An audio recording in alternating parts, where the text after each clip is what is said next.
जयकारा गुरुदेव का. सगळ्यांनी खाली बसून घ्यायचंय.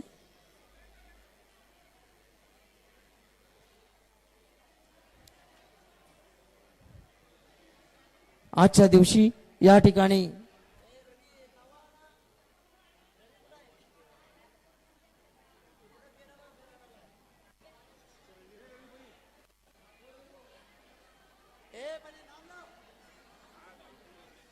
रवि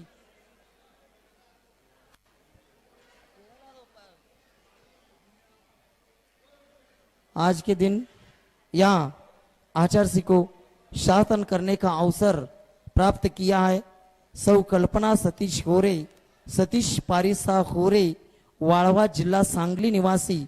वे अभी डिस्ट्रिक्ट जज के पोस्ट पर जज का काम भी कर रहे. ऐसे कल्पना जी होरे आए और उन्होंने 1,11,111 रुपए की कलश की स्वीकृति दी. वे आए और आचार्य को शास्त्र प्रदान करे. प्रदीप कुमार जी एक क्या प्रदीप कुमार जी, प्रदीप कुमार जैन, सवालाल जी, कैलाश चंद जी, दर्श जी जैन, आयुष्यम, नीतू दीदी, प्रतिभा, उषा, जिया जैन, समस्त सिंघई परिवार. इन्होंने धानोर निवासी, इन्होंने भी 1,11,111 रुपए की एक कलश की स्वीकृति दे. वे भी आए और आचार्य को शास्त्र प्रदान करे. सौ रुचि, वसंत जी जैन, अनंत अजिता, मुंबई निवासी. इन्होंने भी 1,11,111 रुपए की एक कलश की स्वीकृति दे. वे भी आए और आचार्य को शास्त्र प्रदान करे.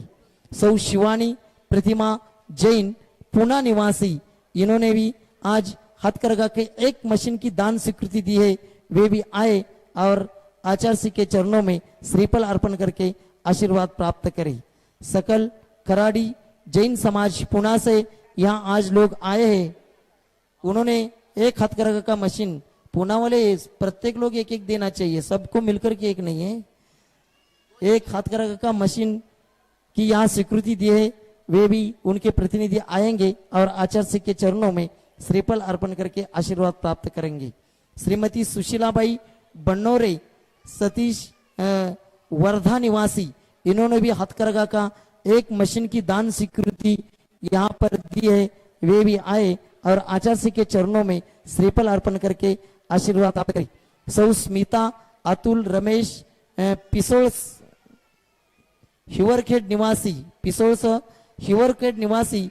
इन्होंने एक सोने की अंगूठी, 5 ग्राम की यहाँ सोने की एक अंगूठी दान के रूप में दी है. वे भी आए और आचार्य के चरणों में श्रीफल अर्पण करके आशीर्वाद प्राप्त करें. मुनिश्री तात्पर्य सागर जी महाराज, इनके परिवार के गृहस्थ जीवन के परिवार के लोग आए हैं. वे भी आए और चुल्लक जी तात्पर्य सागर जी महाराज, इनके परिवार गृहस्थ जीवन के परिवार के लोग आए हैं. वे भी आए और आचार्य के चरणों में श्रीफल अर्पण कर रहे, पूजन प्रारंभ कर रहे. सभी लोग अपने अपने स्थान पर बैठेंगे. सौ संगीता शीतलनाथ जैन, मुंबई निवासी. इन्होंने भी 1,11,111 रुपए की एक कलश की स्वीकृति दिए. वे भी आए और आचार्य को शास्त्र प्रदान करे. सचिन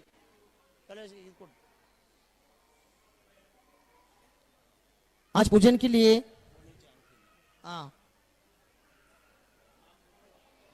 व्यवस्थित कराते. नाम बोलो. श्रीमती रेखा जैन, पटेरा निवासी. इन्होंने एक सोने की अंगूठी यहाँ दान में दी है. वे भी आए और आचार्य के चरणों में श्रीफल अर्पण करके आशीर्वाद प्राप्त करें. आज पूजन के लिए यहाँ परभणी से भजन गली और आनंद नगर निवासी परभणी के सभी श्रावक श्राविका यहाँ पूजन के लिए आज आए. उसी के साथ इनाम धामनी और पुणे खराड़ी के भी श्रावक श्राविका यहाँ आज पूजन के लिए आए हैं. वे द्रव्य अर्पण करेंगे. आनंद नगर परभणी यहाँ के श्रावकों की भावना है. वहाँ परम पूज्य मुनिश्री प्रयोग सागर जी महाराज, मुनिश्री प्रबोध सागर जी महाराज, उनका पिछले साल चौमासा हुआ है. उनके सानिध्य में मंदिर बन के पूरा तैयार हो गया है और इसका पंचकल आचार्य के सानिध्य में हो जाए, ऐसी सभी परभणी वालों की भावना है. और वो सभी लोग हाथ जोड़ करके वहीं से कमिटी के केवल 2 लोग आएंगे। कमेटी के केवल 2 लोग आकर के आचार्य जी के चरणों में या श्रीफल चढ़ाएंगे और बाकी के सभी लोग परभणी वाले वहीं से नमस्तु करके आचार्य जी के चरणों में निवेदन करेंगे कि चौमासा के बाद परभणी की ओर विहार हो जाए और आपके सानिध्य में पंच कल्याण प्रतिष्ठा महामहोत्सव हो जाए। पूजन और माइकोड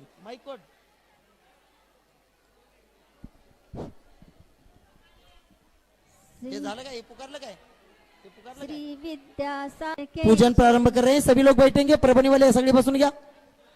अभी कोई आगे नहीं आएंगे।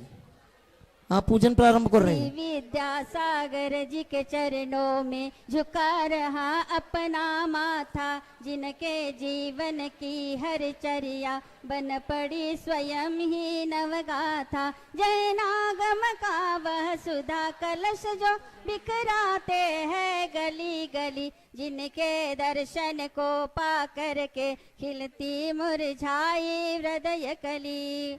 ओम रूम परम पूज्य संत श्रोमणी आचार्य भगवान विद्यासागर जी महामुनींद्र अत्र उत्तर सवर्षिति आह्वाननम अत्र तिष्ठ स्थापनम अत्र सन्निधोष्ठ स्थापनम सनदीकरणम। सांसारिक विषयों में पढ़कर अपने अपनों को भरमाया, इस राग द्वेष की वैतरणी से अब तक पार नहीं पाया। तब ज्ञान सिंधु के जलकन से भव कालुष धोने आया हूँ, आना जाना मिट जाए मेरा यह बंध काटने आया हूँ।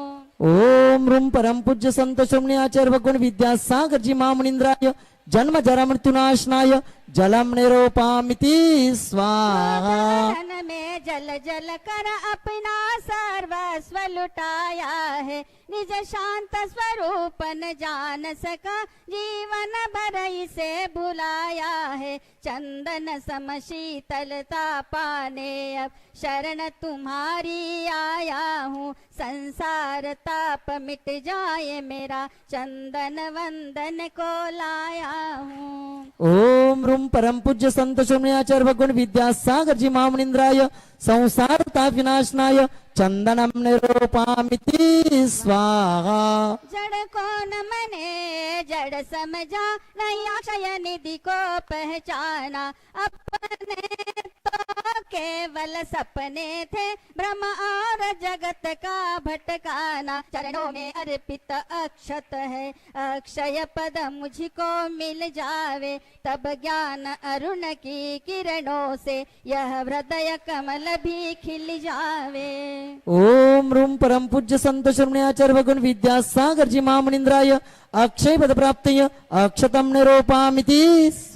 इन विषय भोग की मदिरा पी मैं बना सदा से मतवाला। तृष्णा को तृप्त करे जितनी उतनी बढ़ती इच्छा ज्वाला। मैं काम भाव विध्वंस हेतु मन सुमन चढ़ाने आया हूँ, यह मदन विजेता बन न सके यह भाव हृदय में लाया हूँ। ओम रूम परम पूज्य संत श्रोमणी आचार्य भगवान विद्यासागर जी महामुनींद्राय काम्बा विनाशनाय पुष्पम निरोपामिति स्वाहा। इस क्षुधा रोग की व्यथा कथा भव भव में कहता आया हूँ। अति भक्ष अभक्ष भके फिर भी मन तृप्त नहीं कर पाया हूँ। नैवेद्य समर्पित करके मैं तृष्णा की भूख भगाऊंगा।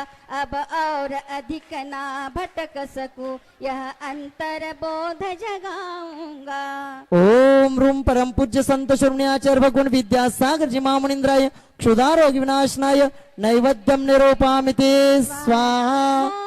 कार से व्याकिल हो निज को नहीं मैंने पहचाना। मैं राग द्वेष में लिप्त रहा, इस हाथ रहा बस पछताना। यह दीप समर्पित है मुनिवर मेरा तम दूर भगा देना। तुम ज्ञान दीप की बाती से मम अंतर दीप जला देना।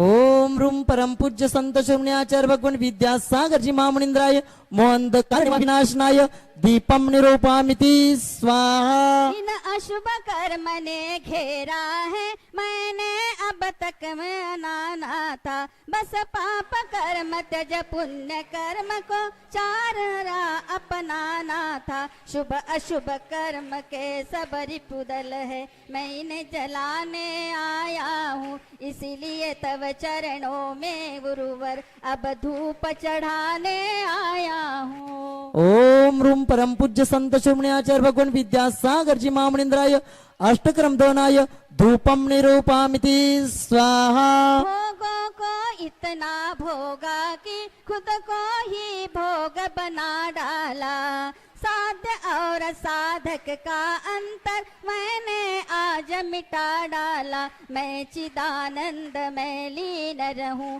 पूजा का यह फल पाना है। पाना था जिसके द्वारा वह मिल बैठा मुझे ठिकाना है।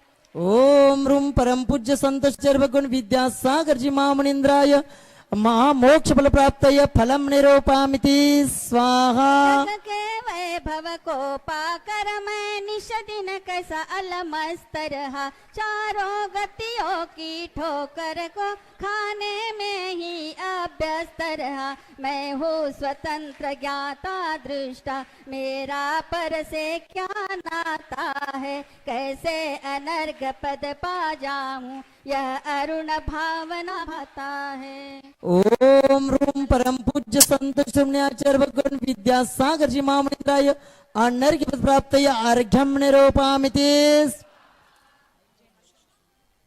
बाओं की निर्मल सरिता अवगाहन करने आया हूँ। मेरा सारा दुख दर्द हरो, यह अर्घ भेटने लाया हूँ। हे तपो मूर्ति है आराधक है, योगीश्वर है महासंत है। अरुण कामना देख सके, युग युग तक आगामी वसंत। ओम रूम परम पूज्य संत शिरोमणि आचार्य भगवान विद्यासागर जी महामुनींद्राय अनर्घ्य प्राप्त जयमाला पूर्णार्घ्यम निरूपामिति स्वाहा। नमस्तु भगवान नमस्तु नमस्तु नमस्तु। ओम नमः सिद्धेभ्यः। ओम नमः सिद्धेभ्यः। ओम नमः सिद्धेभ्यः। अहिंसा परमो धर्म की आचार्य गुरुवर से कुंद कुंद भगवान की, आचार्य गुरुवर श्री ज्ञान सागर मुनि महाराज की। चलो परम पूज्य संत शिरोमणि आचार्य भगवान विद्यासागर जी महामुनि राज की, समस्त आचार्य संघ की।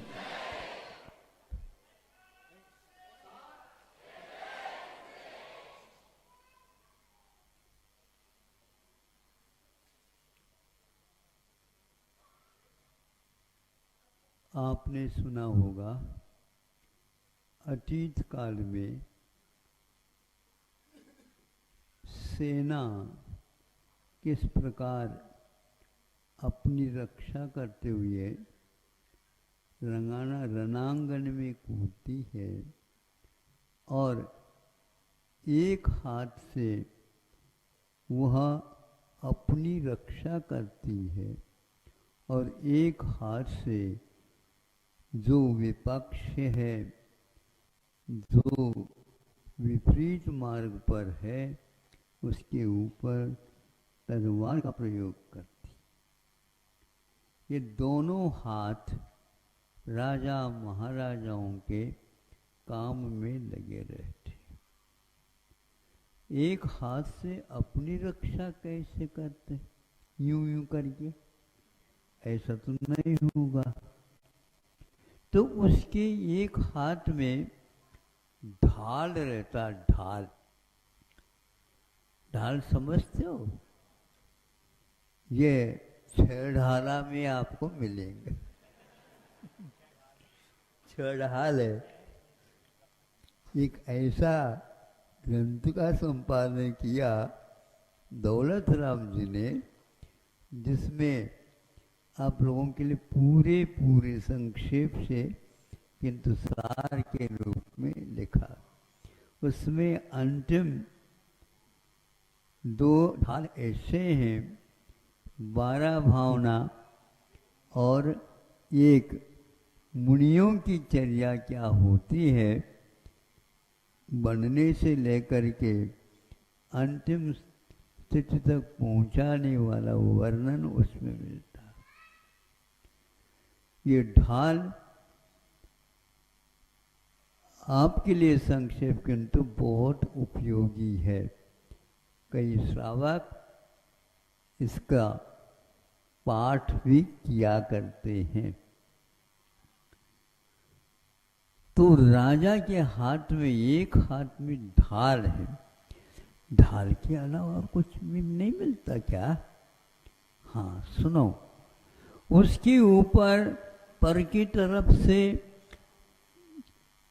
तलवार चला भी जाए तो भी यूं कर दो तो वहीं के वहीं उसके ऊपर प्रहार होगा, किंतु उसका बाल बाका भी नहीं हो सकता।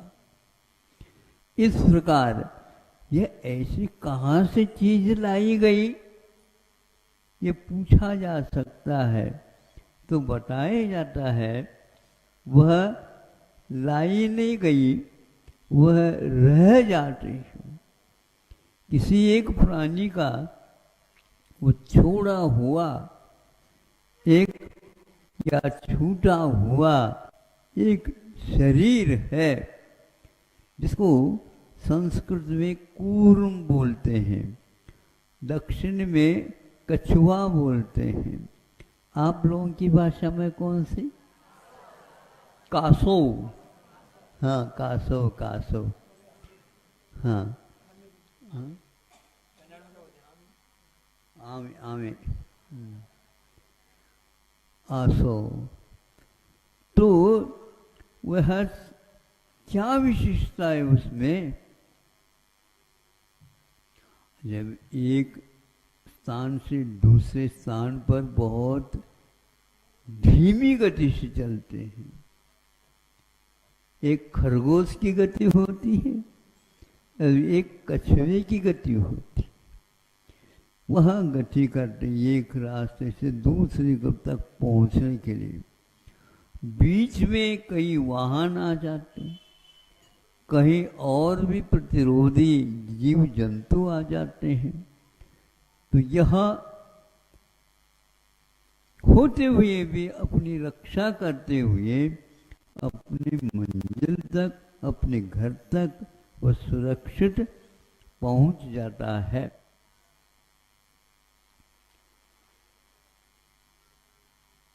पूछने वाला पूछता है ऐसी कौन से वह नाम कर्म है उसका जो कवच के रूप में उसे आजीवन अपनी रक्षा करता रहता है। आचार्यों ने श्रवणों के लिए और श्रावकों के लिए इसकी उपमा दी है। वह कैसा बच जाता है तो वैसा नहीं बचता। सारे अंग उपांग में इतनी कठोरता उसकी नहीं रहती है, पीठ में भी कुछ भी नहीं रहती, किंतु वह एकमात्र उसकी पीठ जो होता है उसके ऊपर ही यह विशेष रूप से ध्यान दिलाया गया कि वह जिस प्रकार अपने प्रतिपक्ष को आ जाता मारने के लिए तैयार होता है, उसी समय वह अपने 4 हाथ रहते हैं या 2 हाथ और 2 पैर या 4 पैर रहते हैं और अपने मुख को भीतर कर लेता है और अपने हाथ पैरों को भीतर करके वहां पर बैठ जाता है। उसको हिलाना चाहें तो एक संवाद मिला था और ये बिल्कुल सही है कि एक सिंह 2 सिंह हो जाते हैं और उसको खाना चाहते हैं, किंतु वह उसको पलटा तक नहीं सके, पूरी शक्ति लगा करके सिंगों की शक्ति लग गई, बार बार उसको ऐसे मुक्का को आदि देना चाहा, कुछ भी असर नहीं, अपने हाथ पैर दुखने लगे उनके। फिर धीरे से रवाना हो जाते हैं, दोनों तीनों सिंह भी उसमें हार जाते हैं। यह कूर्मवत् आचरणम भवतु, कूर्म के समान, कछुए के समान हमारा आचरण होना चाहिए। पांचों इंद्रियों के दास बने हो, तुम्हारी रक्षा कैसी होगी, उस कछुए से सीख लो। वो कछुआ कहता है, मेरे गुण तुम्हारे भीतर आ जाए, तुम्हें मुक्ति मिलने में देर नहीं लगेगी, अवश्य मुक्ति मिलेगी। ताली बजना वालों को भी मुक्ति मिलती है, लेकिन उसकी तालियां बज रही आज। तो मुनि महाराज अपने इंद्रियों को वश में रखते हैं उस कछुए की भांति। इससे क्या होता है, इससे आश्रव रुकता है, संवर बढ़ता है, भीतरी कर्मों की निर्जरा होती है, मोक्ष मार्ग सुरक्षित अपना रहता है। मार्गाच्चवन निर्जरार्थम, मार्ग से अच्छवन हो, यानी स्खलन न हो। कौन सा मार्ग है, तो संवर मार्ग है। जो अच्छे अच्छे भी इसमें फिसल जाते हैं और अपनी रक्षा कर नहीं पाते। समाज के बीच में रह करके भी भोजन पानी आदि अनेक व्यवहार करते हुए भी श्रमण लोग और श्रावक भी अपने पद के अनुसार इंद्रियों के आश्रव से बचते रहते हैं और बचना चाहिए। दानम पूजा आदि आप लोगों के लिए जो 6 कर्म या 4 मुख्य धर्म बताए हैं, वो इसी ओर हमें इंगित करता है, हमें संकेत देता है। यहाँ पर रह करके ही हम अपना संरक्षण कर सकते हैं। श्रावक हमारे लिए क्या संरक्षण देगा, यदि इंद्रियों के दास बन जाएंगे वो नहीं दे पाएंगे। अब इंद्रियों को नियंत्रण में रखेंगे तो भी श्रावकों की कोई आवश्यकता है ही नहीं, किंतु आहार पाने के लिए तो जाना होता है। उस समय यह अपने आप की रक्षा, व्रतों की रक्षा, संवर को भी सुरक्षित रखने का पुरुषार्थ करते रहते हैं। ये कूर्मवत् कहा है। इसलिए आचार्यों ने बड़े बड़े आचारों के लिए भी इस कछुए की उपमा देख करके जागृत किया है। आप लोग सुन रहे हो कि नहीं? हाँ महाराज, इसमें आपका भी स्वार्थ सिद्ध हो रहा है। इस प्रकार आपको सब, जैसे दुकान में ग्राहक दूर दूर से आते हैं, माल खरीदने आते हैं और आप उसको बेच भी देते हैं, किंतु वो मांसाहारी भी हो सकते हैं और भी हो सकते हैं, किंतु उससे केवल व्यापार के उद्देश्य रख करके आप लोग उससे भी बच जाते हैं। कोई शराबी आया, शराब पी कर गए तो हम कैसे करेंगे, पहचाने कैसे? तो बस इतना ही है, आप उसके साथ व्यवहार इस ढंग से कुशलता पूर्वक करेंगे जिसके द्वारा अपना अर्थ भी विकास को प्राप्त हो, हमारे काम में आए। इस उदाहरण से हमें लगता है कि हमारे उदाहरण देख करके संसार के लिए क्या उद्बोधन मिलता है। तो आचार्य कहते हैं कि ऐसे संसार को जो राग में, द्वेष में इत्यादि में डूबा है, विषय और कषायों को इसका साधन मानता है, उसके लिए कहे सीख गुरु करुणाधार। करुणा को धारण करके हम लोगों के लिए सीख देते हैं। यह दौलत राम के द्वारा लिखी हुई पंक्ति ही है, क्योंकि ये करुणा के साथ जब कह देते हैं, सुनने वालों को भी लगता है इनको क्या पड़ी है, क्या स्वार्थ है। हमारे कल्याण के बारे में भी सोचा जा सकता है, क्यों नहीं सोचें। वो स्वयं जनता सोचेगी और आपका कर्तव्य है, जिस प्रकार आपको दिशाबोध मिल गया, मार्ग मिल गया, दूसरे का सहयोग मिल गया, तभी आप काम करते हैं। आपके लिए कैसे सहयोग मिल रहा है? किसान समय पर बीज यदि नहीं बोता तो आप नोट का बंडल खाओ, जैसे गैया खा जाती है, उससे पेट भर नहीं सकता। 8 पाव आटा चाहिए,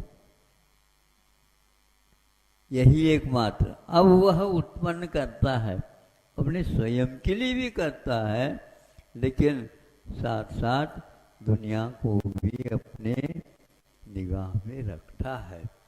उचित वह अपना वेतन लेकर के और आपको बेच देता है। उचित वेतन दे करके उस दुकानदार को या किसान को भी आप संतुष्ट कर देते हैं। ये व्यवहार समीचीन तब तक बना रहता है जब तक किसान के मन में भी खोट ना हो और आप लोगों में भी खोट ना हो। होता है कि नहीं खोट? आप तो बैठे बैठे छाया में बैठे बैठे एकदम भाव बढ़ा देते हैं और एकदम जब खरीदना है तो भाव घटा देते हैं। ये आपके हाथ में रहता है, व्यापार हाथ में, लेकिन भगवान देख रहे हैं सब। ये नहीं समझे? और किसान भी देख लेता, देखो अभी तक तो घटन बढ़न भावों में नहीं हुआ और आज हम आपके यहाँ गाड़ी लेकर के भर करके आए हैं और आपने बिल्कुल सस्ता बना दिया। ये आप सोच लो। फिर भी वह कुछ भी नहीं कर सकता, क्योंकि हम अपने घर में इसको रख नहीं सकते, क्योंकि यह बाहर देने योग्य है।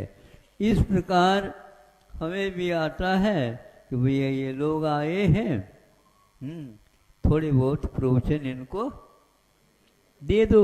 आपका समय तो हो गया है, कल तो 3 मिनट ज़्यादा हुआ था, इसलिए ध्यान में रखो। आज नए नए आ जाते हैं, इसलिए पुनः प्रतिदिन कहना ही पड़ता है। थोड़े में भी आप लोग बहुत कुछ फल पा सकते हो।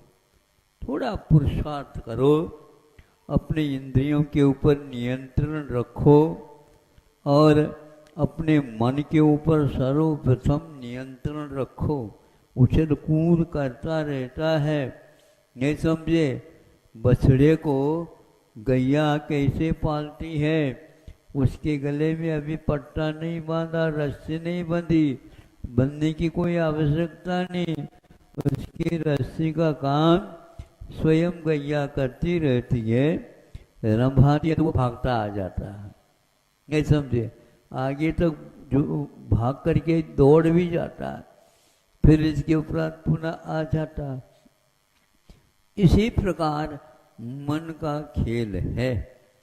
मन को नियंत्रण रखना, आंखें बंद करना आसान है, कान भी नहीं सुनना आसान है, हाथ पैर अपने नियंत्रण में रखना आसान है। सब कुछ आसान होते हुए भी आसमान को छूना भी आसान है, लेकिन मन को बोलो, मन का नियंत्रण बहुत महाराज कठिन है। कठिन प्रश्न का हल करना ही विद्यार्थी को रस आता है। अरे भैया सरल प्रश्न तो क्या लिखना, ये तो कठिन प्रश्न, अनिवार्य प्रश्न है, इसके द्वारा ही नंबर मिलने वाले हैं। बाकी सब प्रश्नों के हल करने से नंबर बढ़ सकते हैं, लेकिन नंबर मिल नहीं सकते। नंबर तो अनिवार्य प्रश्न के उत्तर में ही मिला करते हैं।